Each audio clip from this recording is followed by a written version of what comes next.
Hello, Bacho. Let's read the given question. The question says, in an LR circuit with DC source of EMF, the rate at which energy is stored in the inductor is plotted against time during the growth of the current in the circuit. Which of the following best represents the resulting curve?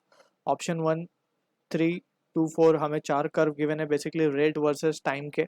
So we need to understand about important concept regarding the inductor. So as a concept, we can say energy stored in the magnetic field or energy stored in the form of magnetic field in inductor we need to understand.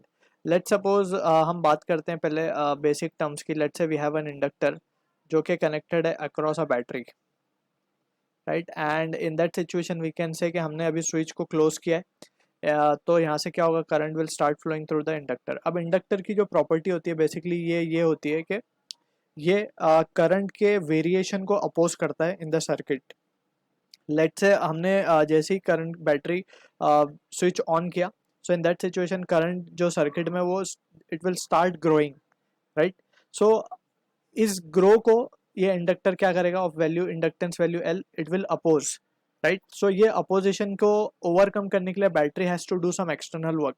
So that external work gets stored in the form of magnetostatic potential energy, जिसका expression we have already derived, which is given by the formula half L I square, right? So ये energy it will store in the form of potential energy, ठीक है?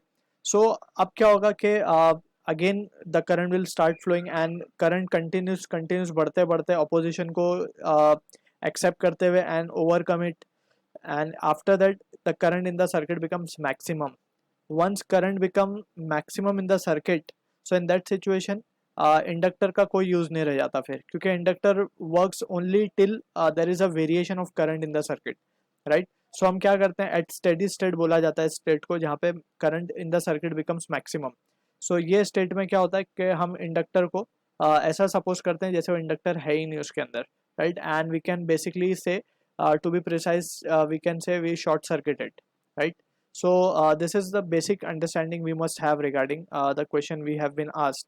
अब हमसे पूछा जा रहा है क्वेश्चन में, they are asking about the rate versus the time, और we can say the rate at which energy is stored. Basically ये जो rate हमें given है, rate is nothing but it is du by dt, right? Rate at which the potential energy is stored, that is the thing that has been asking us.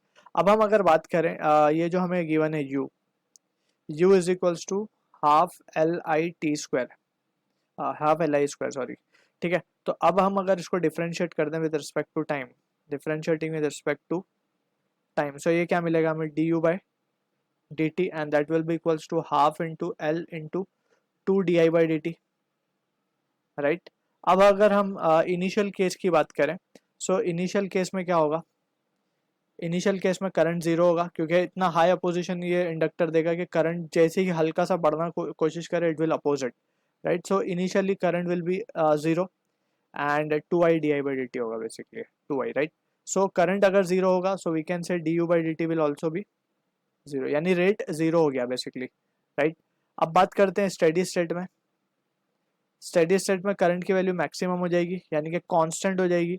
so differentiation of constant will be again 0, so du by dt will be again 0, और दोनों ही case में ये 0 हो चुका है.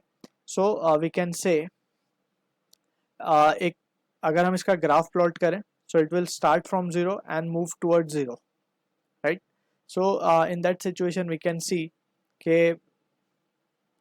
ये phenomena initial से study के बीच थोड़ा ग्रेजुअल होगा, राइट? एकदम से नहीं होगा. सो जो ग्राफ इस पे सूट कर रहा है, that is we can say initially 0 है तो यहाँ से स्टार्ट होगा कहीं, ठीक है ना? ये D U by D T हमारा, and this is time T. So ये कुछ यहाँ से स्टार्ट होगा, ग्रेजुअली बढ़ेगा बढ़ेगा बढ़ेगा, एक मैक्सिमम पीक वैल्यू पाएगा, फिर ये अगेन घटना स्टार्ट होकर 0 की तरफ चला जाएगा, राइट?